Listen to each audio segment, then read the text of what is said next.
guys, the problem with this camera, it's so clear that if I don't have a shave, I end up looking a bit like that, you know, a bit of a mess.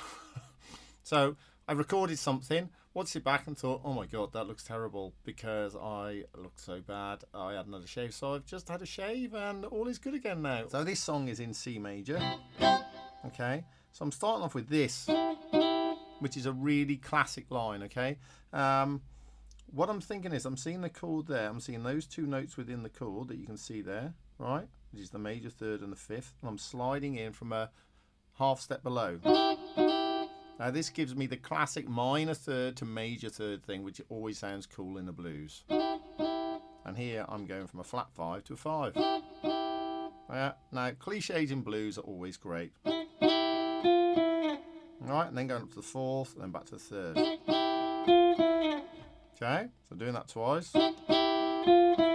Alright, then when it comes to the F chord, the 4 chord, I'm seeing this, so it's a bit cage-like. So if you refer back to my last video or last but one video on cage, this is very similar to all this sort of stuff.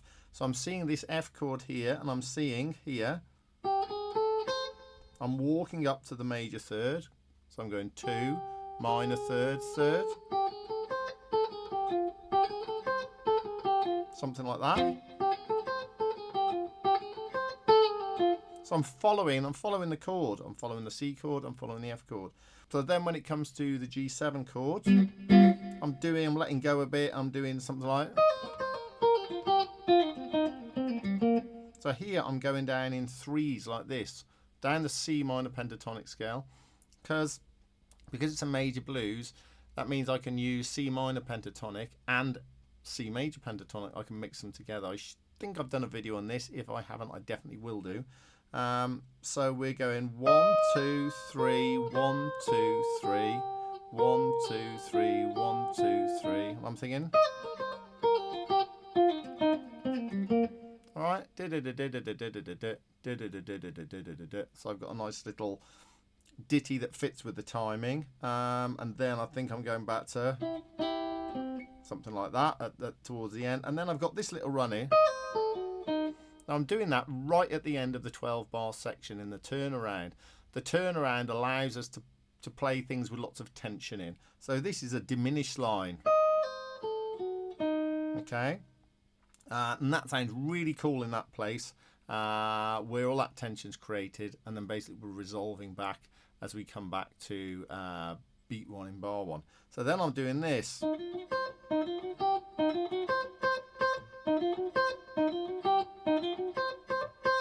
Because I'm doing this flat 5 thing, which is some people call it the blues note. Then I'm going to the root 5, just to create, rather than going. It's just a bit more interesting going.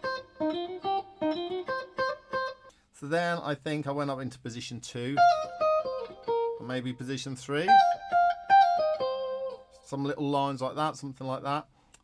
Then towards the end I did something quite quick, something like.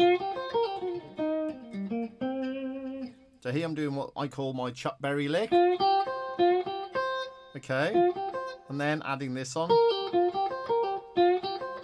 Sounds a little bit Jimmy Page's there, I think. Then doing the flat 5, down to 4, down to the minor third thing. Okay, so you can play around with that. Get this bit first, and then add on, and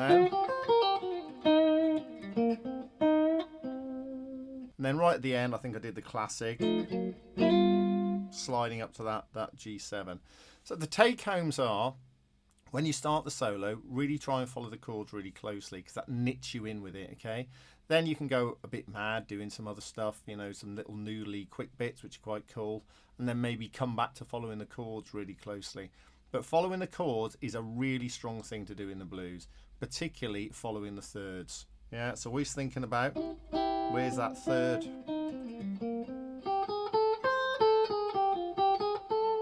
Yeah, if you keep following the thirds, then back to the, when I could go over the G, over the air for now.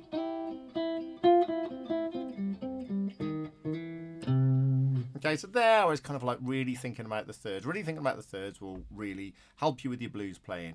Enjoy and subscribe.